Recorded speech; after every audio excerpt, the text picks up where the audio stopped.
I am excited about this chapter because here we're going to explore how we can use a filter which is called lens blur in order to come up with some pretty interesting and creative focus effects. Now before we actually start to work with photographs, I find it's almost always helpful to step back a little bit and to create a demo file like this file that we have here, and then to apply the filter to this file in order to deconstruct or to reverse engineer how this filter works so that we can apply it even more effectively to our photographs. Alright, well here you can see in the layers panel, we have a couple of different layers, the original file, a lens blur layer, and then also a Gaussian blur layer. Now we have these three layers just so we can compare and contrast how this filter actually works. Well, let's start off with the lens blur layer. We'll go ahead and turn on the visibility there and then click in this layer. Next, what I'm going to do is make my way over to the channels panel. And here, typically what you want to do is create a new alpha channel. Well, we can see this alpha channel if we go ahead and target this down here, and all that this is a gradient. Now if you want to create one of these from scratch, all that you need to do is simply click on the new icon, grab your gradient tool by pressing the G key, and then go ahead and click and drag. As you click and drag, the further you drag away from your starting point, the more of a transition area. Now why are we doing this? Well, this alpha channel will act to create focus for us. What's white will be in focus, and then slowly it will become more and more and more out of focus. And in this way, we can create some pretty interesting focus effects. Alright, well now that we have this alpha channel, one of the things that I like to do is to turn on the channel and then also turn on my other layers so I can see how this actually interacts with the photograph, or in this case, with the demo file. Here we can see it's a light red and then it becomes brighter and brighter and brighter. Again, more and more out of focus. This helps us make sure we're doing this gradient in the right area. Alright, well that looks good. Let's turn off the visibility and go back to the RGB channel. So keep in mind, first step, really easy. Create a new alpha channel, add a gradient or paint with a paintbrush, or do something in order to paint with black and white to create an area which will be in focus and another area which will be out of focus. Next step, go back to the layers panel, target the layer that you want to apply this filter to, and then navigate to your filter pull down menu. Here we're going to choose blur and then lens blur. In the lens blur dialog, what we want to do is choose for our source the particular channel that we created. In this case, I'll just go with this alpha channel 1 here. Next, we have some options in regards to blur focal distance, also the radius, and blur curvature, and highlights, and noise. Well, what I want to do here is just dial in a few settings that I know work well with this particular demo file so that we can deconstruct a bit about how we can work with this particular document. So again, I'm just watching the document as I'm making these changes and just trying to dial something in that will reveal how this filter is working so that we can begin to deconstruct these controls.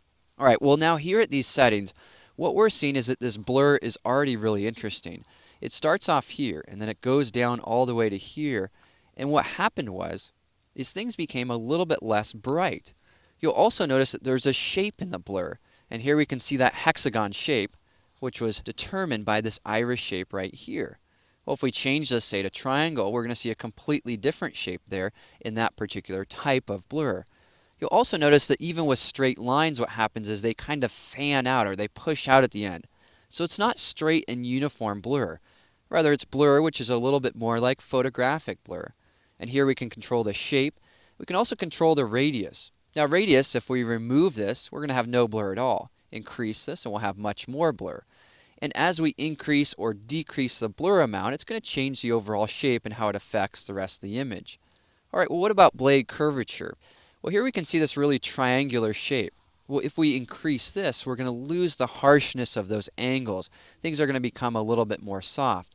And so this controls that. You can see how now this is much more of a soft triangle. Then, if we reduce that, it's going to be much more of a harsh edge. Alright, well what about rotation? Well, rotation simply is as it sounds. It rotates that shape. Watch the little triangle down here at the bottom and see how that's rotating. I'll go ahead and move this again. Right now it's pointing up, but once this renders, we'll see that it's now in a new position. We can also control our overall brightness, and as I affect this, you can see that this is becoming darker. And if I remove this all the way down, that further off area becomes almost lost.